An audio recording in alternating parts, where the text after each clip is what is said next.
ভারতে নাশকতায় ফের সক্রিয় দাউদ আইএসআই চক্র। দিল্লি থেকে দাউদ নেটওয়ার্কের 9 জন জঙ্গিকে গ্রেফতার করা হয়েছে।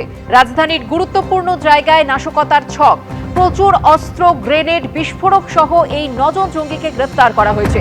ধৃতদের হ্যান্ডলারদের সঙ্গে মুম্বাই আন্ডারওয়ার্ল্ডের যোগ। অস্ত্র সহ 9 জনকে গ্রেফতারি নিয়ে এমনটাই দাবি করেছে দিল্লি এসটিএফ সূত্রের খবর।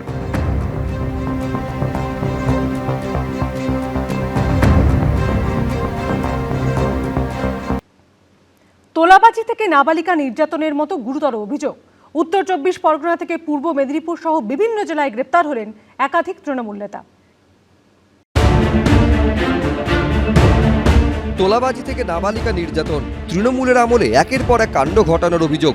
বিজেপির সরকার ক্ষমতায় আসতে প্রতিদিনই গ্রেফতার হচ্ছেন তৃণমূলের নেতারা। উত্তর 24 পরগনা থেকে পূর্ব মেদিনীপুর দিকে দিকে চলছে ধরপাকড়। উত্তর 24 পরগনার আমডাঙ্গায় গ্রেফতার হলেন তৃণমূল নেতা ও আমডাঙ্গা পঞ্চায়েত সমিতির সভাপতি আনিসুর রহমান। তিনি প্রাক্তন তৃণমূল বিধায়ক রফিকুর রহমানের ভাই। 2024 সালের অগস্ট মাসে আমডাঙ্গার খুড়িগাছিতে বোমাবাজির ঘটনায় গ্রেফতার করা হয় একজনকে। তার পরের দিনই খুড়িগাছিতে গুলিবিদ্ধ হন এক যুবক।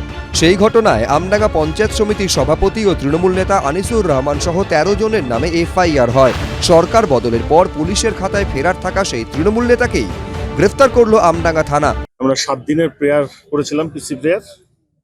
প্রসিকিউশন থেকে লার্নেড কোর্ট স্যাটিসফাইড হয়ে সিজিএম লার্নেড সিজিএম আমাদের 2 দিনের পিসি প্রেয়ার অ্যালাউ করেছে। ওনার নেতৃত্বেই এটা এরকম সংগঠিত হয়েছিল। সবে অ্যারেস্ট হলো, আগামীতে পিসি রিটার্নে আমরা এটা দেখব। এই জেলারই জগদ্দলে তোলাবাজি সহ বিভিন্ন অভিযোগে গ্রেফতার হয়েছেন কাউগাছি 2 নম্বর পঞ্চায়েতের তৃণমূলের সদস্যা সোনালী বিবির স্বামী শেখ বাবুন। খুব অত্যাচার করতে এই গ্রামে সবাইকে। বেশেক বাবুন টিএমসি পার্টি করে, ও ভাবছে আমি বিশাল বড় নেতা হয়ে গেছি।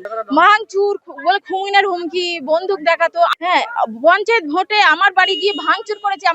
পুলিশ হেফাজতে থাকাকালীন শনিবার ধৃতকে কোমরে দড়ি পরিয়ে এলাকায় ঘোরায় পুলিশ। অন্যদিকে উত্তর 24 পরগনারই বনগাঁয় জাল এসসি সার্টিফিকেট বানিয়ে স্ত্রীকে প্রধানের চেয়ারে বসানোর অভিযোগে গ্রেফতার হয়েছেন তৃণমূল নেতা ও বনগাঁ পঞ্চায়েত সমিতির পূর্ত কর্মাধ্যক্ষ প্রসেনজিৎ ঘোষ। এখনও যারা ডুপ্লিকেট ভাবে আপনারা এসসি কার্ড সার্টিফিকেট করেছেন, আইনের দ্বারস্থ হন। যিনি আজকে অ্যারেস্ট হয়েছেন ইনি বনগাঁ চুনোপটি। আগামীতে রাঘব বল্লা বিভিন্ন দুর্নীতিতে অ্যারেস্ট হবেন, সেটা আগামীতে প্রকাশ্যে আসছে, আপনার ধৈর্য ধরুন, দেখতে পাবেন। পশ্চিম মেদিনীপুরের নারায়ণগড়ে আবার নাবালিকা নির্যাতনের পুরনো মামলায় গ্রেফতার হলেন তৃণমূল নেতা লক্ষ্মী শীট। তিনি নারায়ণগড় ব্লকের মকরামপুর অঞ্চলের তৃণমূলের সভাপতি। অন্যদিকে বালি পাচারে যুক্ত থাকার অভিযোগে পশ্চিম মেদিনীপুর জেলা পরিষদের তৃণমূল সদস্যা কল্পনা শীটকেও গ্রেফতার করা হয়েছে। নারায়ণগড়ে লক্ষ্মী শীটের এগেনস্টে কেস ছিল, 3টে কেস ছিল। একটি মারামারির কেস, একটি রেপ কেস এবং একটি পক্সো এক্সের কেস।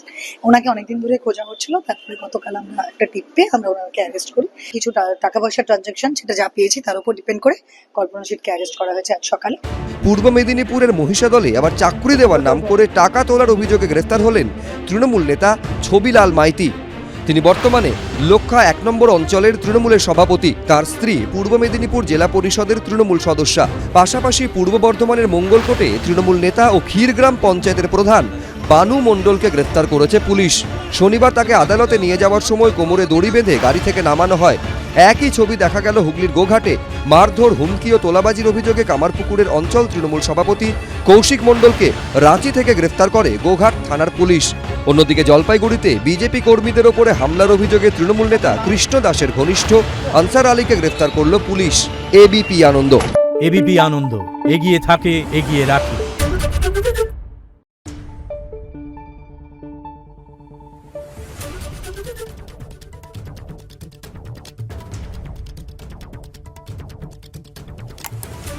Thank you.